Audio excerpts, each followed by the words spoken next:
E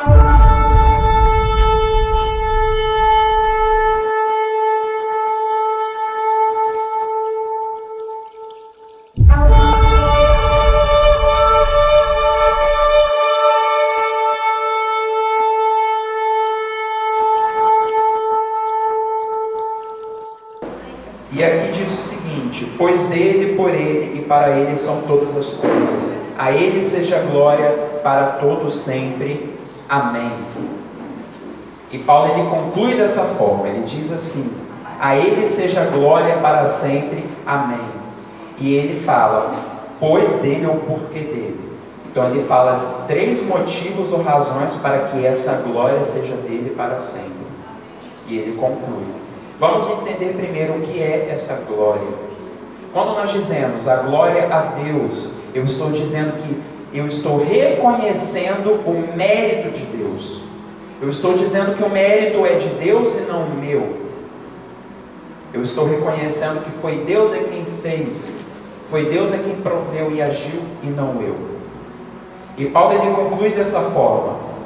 Na minha mente vem o que ele estava pensando. Senhor, o Senhor fez isso tudo por nós. Aqui em Romanos, o Senhor salvou gentios e judeus que estavam mortos em pecado. O Senhor nos deu um Espírito que nos liberta do poder do pecado, que nos dá uma nova vida, que gera em nós uma nova criação, que nos santifica. E o Senhor virá para nos buscar. O Senhor fez isso tudo por nós. Veja bem. Então, o mérito é seu, não é meu.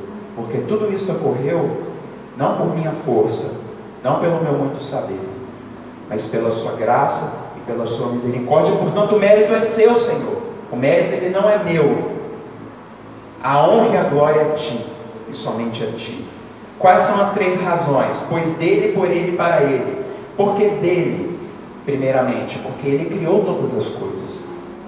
No princípio, Deus criou os céus e a terra. Lá em João diz, no princípio era o verbo, e o verbo estava com Deus, e o verbo era Deus. Então o verbo, que é o próprio Cristo, estava no princípio com Deus o Pai, com o Espírito que pairava sobre a face das águas, as 3 pessoas da Trindade, portanto, no princípio, criando todas as coisas. Quem estava lá? Ninguém. Não havia anjos, não havia nada, era só Deus. Então dele, porque ele é o Criador de todas as coisas. Se ele é o Criador de todas as coisas, ele deixou a criação de qualquer jeito? Ele criou, agora eu criei, eu vou ficar aqui de cima e deixa lá o homem se estrupiar. Não. Deus ele cria todas as coisas, mas ele também sustenta todas as coisas. Por isso, por ele, ou através dele. Deus é o sustentador de toda a criação, e a gente chama isso de providência. A providência de Deus é a mão poderosa de Deus, sustentando a sua criação a cada dia, dando de comer não somente ao homem, mas a todas as criaturas, sustentando todas as leis da física, que regem e que governam o funcionamento do nosso planeta, o funcionamento do universo. É Deus que impôs essas coisas e as sustenta. E é importante que a gente entenda isso. E entenda o poder de Deus. A gente não dá conta nem de controlar a nossa própria vida, né? Na verdade, a gente não controla nada, né? Mas Deus, ele controla não somente a vida de cada um, mas ele controla todo o universo. Isso é mole para ele. Isso é mole para ele. Ao ponto de ele poder ter descansado ao 7º dia. E ainda assim continuar controlando todas as coisas. A gente percebe isso. E para ele são todas as coisas. Deus ele cria tudo, ele sustenta tudo, e no fim tudo retornará para ele. Como o próprio Cristo fala de si mesmo em Apocalipse, eu sou o alfa e o ômega. Alfa é a primeira letra do alfabeto grego, o ômega é a última. O que ele quer dizer com isso? Eu sou o primeiro e o último, o primeiro e o derradeiro. Quando Cristo fala isso, ele está nos dizendo... Ele não está nos dizendo que ele tem um começo e um fim. Cuidado com isso. Ele não está dizendo assim, eu tenho um começo e eu tenho um fim. Mas eu sou o começo de todas as coisas. Eu sou o alfa de todas as coisas. e eu também sou o fim de todas elas. Eu sou o ômega de todas as coisas. Tudo começou em mim e tudo terminará e retornará para mim. Porque Deus é eterno. Quando eu digo que Deus é eterno, eu estou dizendo que Ele não tem nem começo e nem fim. Ele é eterno. Ele não tem começo e nem tem fim. E é importante entendermos isso porque nós somos eternos. Pegadinha.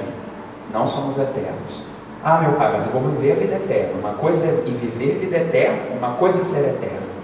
Para que algo seja eterno, esse algo eterno, ele não pode ter nem começo e nem fim. E somente Deus é assim. Nós não teremos fim. Nós vamos para a vida eterna e viveremos eternamente com Cristo. Mas nós tivemos um começo. Então nós somos imortais. É diferente. Somente Deus é eterno. E a eternidade é um dos atributos de Deus. É uma das coisas que define aquilo que Deus é em seu ser. Mas nós não somos eternos. Nós iremos para a vida eterna com Ele, mas nós somos imortais. Porque diferente de Deus, nós tivemos um começo. Não teremos fim. É importante entender essa diferença, porque ninguém jamais será como Deus. É impossível. É impossível, meus irmãos. E por conta de todas estas coisas, o apóstolo Paulo, ele termina: a Ele seja a glória para sempre. Amém. Senhor, se o Senhor fez todas essas coisas, eu só posso falar uma coisa: o mérito é seu. E portanto eu sou grato a Ti por ter feito tudo isso em favor da minha vida, por ser um Deus tão grandioso, por ser um Deus tão maravilhoso, insondável, inescrutável. É isso que me atrai a Ti, Senhor, porque se o Senhor fosse um Deus que eu pudesse discernir com a minha mente, certamente eu não me curvaria diante de Ti. Mas é justamente porque o Senhor não pode ser compreendido por mim, justamente por o Senhor ser tão grande, tão maravilhoso, tão infinito, tão perfeito, e ter feito tudo isso por mim, é que eu o busco, é que eu me atraio pela sua presença. Meus irmãos, muitas pessoas têm se curvado a deuses pequenos, deuses com D minúsculo. E isso eu digo em relação a hoje. Eu não estou nem falando dos deuses gregos, egípcios e tudo mais o que houve na história da humanidade. Há vários deuses que são fruto da mente humana, da criação humana. Mas o nosso Deus, Ele não é fruto da criação humana. Ele não pode ser inventado pelo homem, como alguns dizem. Porque o homem jamais poderia criar aquilo que é maior e muito superior à sua própria mente. Entenda e compreenda isso, que é o que Paulo diz. Paulo era um homem extremamente estudado. Hoje ele teria o equivalente a vários PhDs. Naquela época não existia essa graduação acadêmica. Extremamente conhecedor da palavra, muito mais do que qualquer um aqui, com todo respeito. Mas ele tinha um conhecimento da palavra formidável. E ele também foi inspirado pelo Espírito Santo. Hoje nós não somos mais inspirados, nós somos iluminados. O grau de ação do Espírito é diferente, porque se eu fosse inspirado, tudo que eu diria se tornaria Bíblia, se tornaria cânon. O cânon já foi fechado. A Bíblia ela não tem complemento. Nenhuma palavra, inclusive, pode ser acrescentada ou retirada. A gente sabe o preço disso. Lá em Apocalipse, no finalzinho, fala o que diz se algo for retirado ou acrescentado nesse livro. O cânon foi fechado.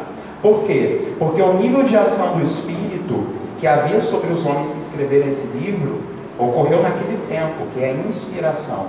Hoje nós somos iluminados, é um nível um pouco inferior de ação, mas ainda assim poderoso para nos permitir entender o que aqui se encontra. Amém? Ainda assim, esse homem que foi inspirado, que tinha um conhecimento formidável das Escrituras, que poderia ter inventado com a mente dele um Deus maravilhoso, ainda assim, ele se ajoelhou e se derramou e falou isso daqui que a gente leu.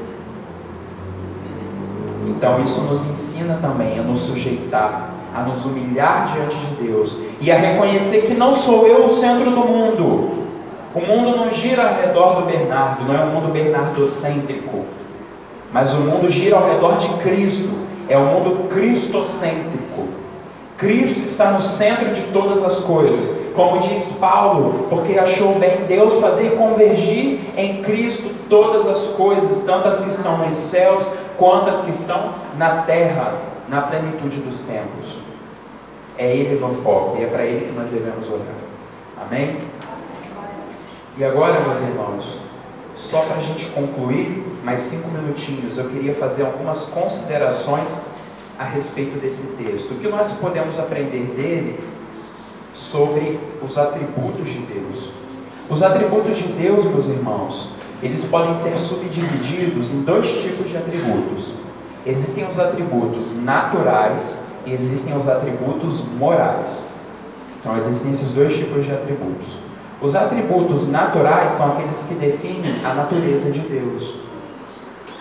E os atributos morais, a forma de Ele agir ou atuar, a partir daquilo que Ele é. Um exemplo de atributo natural, a autoexistência, e a gente aprende isso aqui. Quando é feita aquela pergunta, né, aqui na passagem: quem primeiro lhe deu para que Ele o recompense? Ou quem foi o seu conselheiro? O que nós entendemos a partir de que no princípio havia Deus e somente Deus, não havia mais ninguém, não havia mais nada. Tudo então foi criado a partir de Deus. Toda a existência, ela parte da existência de Deus. Deus, portanto, é a causa primeira de todas as coisas que existem. Mas e Deus? O que veio antes dele? Nada. Nada deu origem a Deus. Nada fez com que Deus viesse à existência. Ele sempre existiu. Por isso que a Escritura, inclusive, chama Deus de Yahvé, que é eu sou. O verbo eu sou é um verbo atemporal. Olha que interessante. É um verbo que pressupõe ausência de começo e de fim. Então Deus é autoexistente. Deus, ele não precisa de nada para vir à existência. Mas todas as coisas vieram a partir dele. Ele é a causa primeira de todas as coisas. Então, se a gente fosse voltando, Bernardo, minha mãe, meus avós, meus bisavós, e por aí vai, sucessivamente a gente chegaria em Adão, que é o primeiro homem. De Adão a gente chegaria no Senhor, a gente chegaria em Deus. E se a gente voltasse para trás, em nada. Em nada, porque Ele é autoexistente. A existência dele não é precedida por nada. Ele sempre foi e sempre será. A gente também entende aqui nesse texto 2 atributos morais a respeito de Deus importantes. Deus é gracioso e misericordioso. O que é a misericórdia de Deus? A misericórdia é Deus privar alguém de algo que ele merecia. Exemplo, o que merecíamos? Morrer. O que merecíamos? O inferno eterno. Mas Deus, ele me priva disso. Ele me livra desse destino. Então, quando Deus, ele me priva de algo que eu merecia, a gente enxerga a misericórdia dele.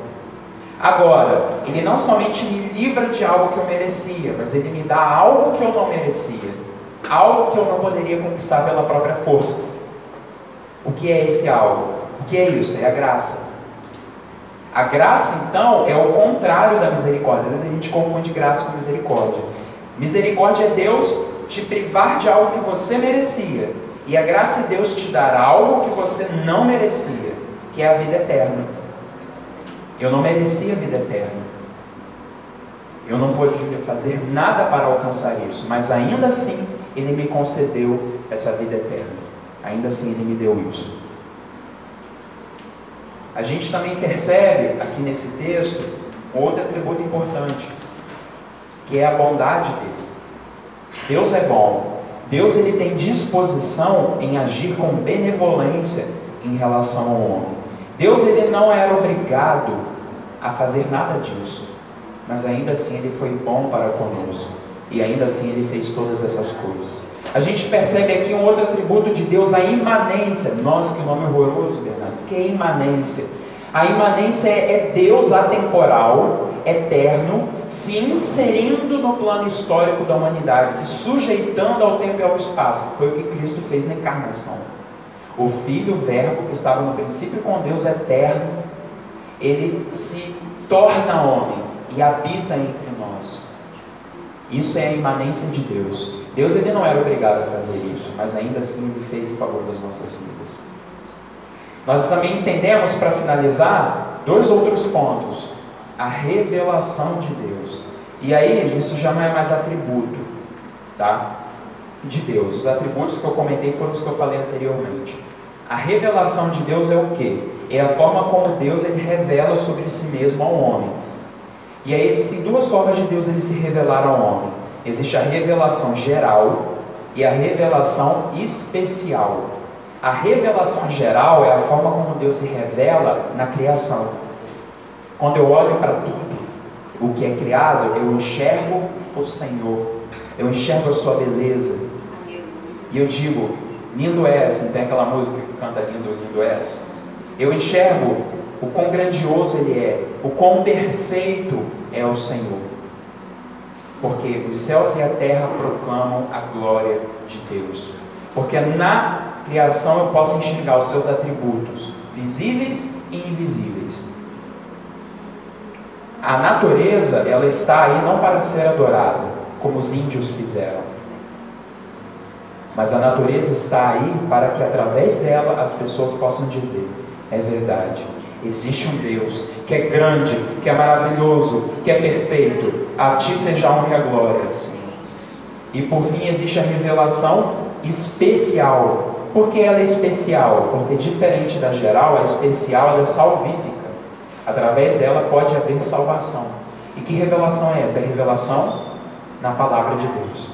É o verbo próprio Cristo se revelando nas Escrituras para nós. É o Evangelho, basicamente.